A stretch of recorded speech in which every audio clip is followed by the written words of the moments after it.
Hello everyone, আমি রুদ্রাক্ষী। আজকে আমি বাড়িতে ফসলের খোসা বাটা করেছিলাম।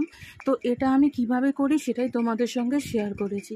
তো পটলের খোসা তো সবাই ফেলেই দেয়, তো আমি এটাকে ফেলে না দিয়ে এটাকে ভালো করে রেখেছি। আর ওটা কি পটলগুলো ছাড়িয়ে খোসাটা রেখেছি। আর এখানে কয়েকটা রসুন আর কাঁচা লঙ্কা রেখেছি। হাজব্যান্ড বেশি ঝাল খায় না বলে একটাই দিয়েছি।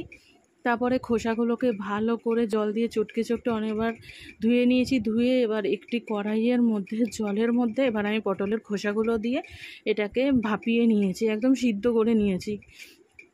তো এবার আমি একটা হাতা দিয়ে সিদ্ধ হয়ে যাওয়ার পর একটা হাতা দিয়ে আলতো আলতো করে জলগুলোর থেকে ছেঁকে ছেঁকে করে আমি খোসাগুলোকে তুলে নিয়েছি। এবার তুলে নিয়ে একটা পাত্রে রেখেছি।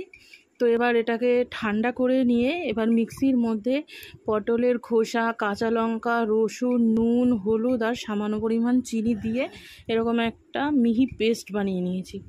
পেস্টটা বানিয়ে নেওয়ার পর এবার কড়াইতে একটু তেলটা একটু বেশিই লাগে যে কোনো বাটাবুটি খেতে গেলে। সর্ষের তেলটা একটু দিয়ে এবার যেই গরম হয়ে গেছে তখন আমি কালো জিরাটা দিয়ে দিয়েছি। কালো জিরা দেওয়ার পর এবার বেটে রাখা পটলের খোসা আমি দিয়ে দিলাম।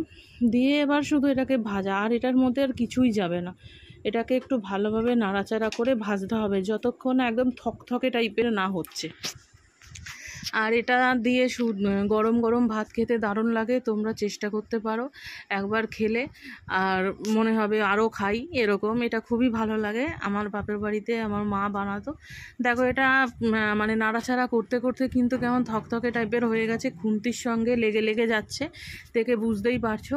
তো এটা আমার ডান হয়ে গেছে। এবার নামাবার সময় এর মধ্যে অনেকে সর্ষের তেল দেয়, আর কাঁচা সর্ষের তেল আমার ভালো লাগে না বলে আমি দিইনি। তো আমার পটলের খোসা বাটা হয়ে গেছে একদম।